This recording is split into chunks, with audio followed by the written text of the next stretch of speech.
there's a WhatsApp row in Scottish politics and UK politics just now. Have you been deleting your WhatsApp messages? No, I've retained all of my WhatsApp messages throughout the course of the pandemic. I'm more than happy to hand over those WhatsApp messages as the inquiry wishes to see them. So I don't know where those press reports have come from. I've certainly kept my WhatsApp messages and haven't been deleting them.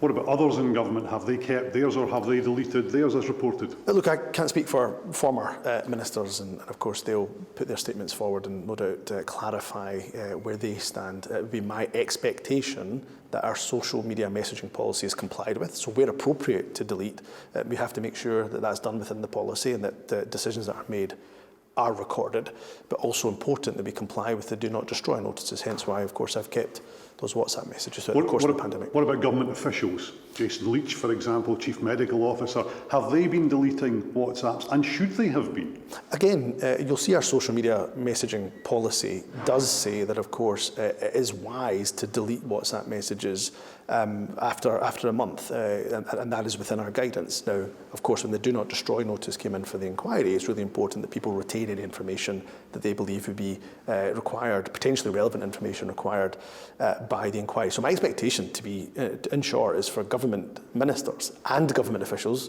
clinical advisors included, to make sure that they retain whatever they think could be relevant to the inquiry. So you would expect Jason Leach, the Chief Medical Officer, others to have kept all their WhatsApps from the COVID, well, certainly from when the COVID inquiry was announced and that do not destroy issue was issued? Well, there's two different points in time you're asking me around. My point is that when the DNDN notice, the do not destroy notice, was there, of course I would expect every government official, clinical advisor, government minister to comply with keeping that potentially relevant information. Because at the moment there's an impression that WhatsApp messages aren't being handed over, that there may be something to hide.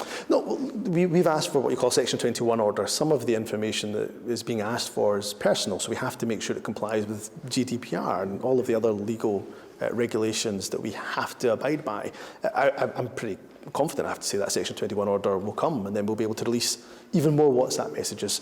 I can understand why there may be that impression. I want to ensure that everybody, particularly those families that have been bereaved by COVID, really are reassured by the fact that my expectation as First Minister is that we will fully comply and hand over any material that the COVID inquiry wants. You say that's your expectation. In the last few days since this has blown up, have you had any inquiries, investigations within the Scottish Government of officials and former ministers to find out what the situation is? As I said at First Minister's questions, I've asked the Permanent Secretary to look into this issue and for the Solicitor General to make sure that she is also... Have you heard anything back from them yet? No, it's only been a couple of days, though we're due to speak later this afternoon, so my expectation would be that they are reassured about the importance of complying with those do not destroy notice. And for my own part, I can say unequivocally I've kept WhatsApp messages, retained WhatsApp messages, more than happy to hand them over to any inquiry that asks for them. And will there be a statement to Parliament updating the situation this week? The Deputy First Minister will be updating Parliament on the situation. I know there's a lot of interest in this, and she will be reiterating that we have handed over substantial material already in the order of around 13,000 documents and will continue to comply.